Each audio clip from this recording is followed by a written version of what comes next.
جايز كيفكم؟ اليوم فيديو حكوا عن مثل ما انتم جايز شايفين نحن فقراء وما عنا مصاري. يا ترى شو رح يصير معنا وشو شو رح نعمل؟ فقررت اني انا وليان نفتح مشروع. شو هو المشروع؟ تابعوا الفيديو الاخير. قبل لا نبدا حطوا لايك واشتركوا بالقناه وفعلوا الجرس ويلا نروح للفيديو. اوكي جايز، طبعا جايز هلا اجت لعنا اول زبونه. يلا يلا يلا يلا. مرحبا، قديش حق كاسة المي؟ حق كاسة الماي 20,000 دولار. شو هذا؟ المطعم بالعالم رايحة أنا. غريبة، ليش هربت؟ يما هربت المرة من سعر الماي، بس نحن بدنا نسترجع. شو بدنا نعمل يعني؟ مرحبا، بدي اشرب كاسة مي عندكم؟ ايه عنا ماي. حقها 20,000 دولار. شو؟ عارف فشيكن شو المطعم البايك؟ يا علي هون. يما قاعد يضربنا.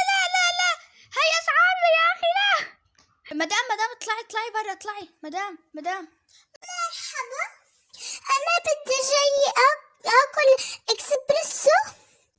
اوكي مدام، حقه 100,000 دولار. شو هذا؟ أنا عم أشتري سيارة فيراري ولا شو؟ ها؟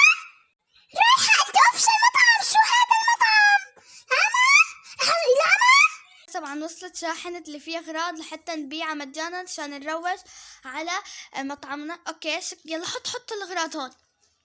يلا حطهم. طبعا جايز يلا انا كمان رح جيب. اوكي جايز، طبعا اسلع عنا زبونة. اقعدي مدام، اقعدي. تعي اقعدي مدام، اقعدي. هلا رح نعطيها الكوفي. يلا اعطيها ليان، هذا عم نبيعه بالمجان. يلا اكيد رح تاكله بسرعة. يلا شوفوا جايز كيف هلا رح تطير من الفرحة. بسم الله. شو صار؟ تاكل كان الاعتقال بتهمة انكم سممتوا الناس. ليش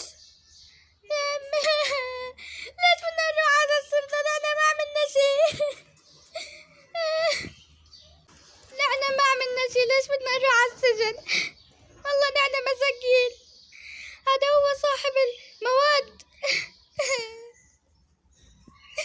هلا بدنا نروح على السجن ونحن صغار لساتنا ما كبرنا لنروح على السجن.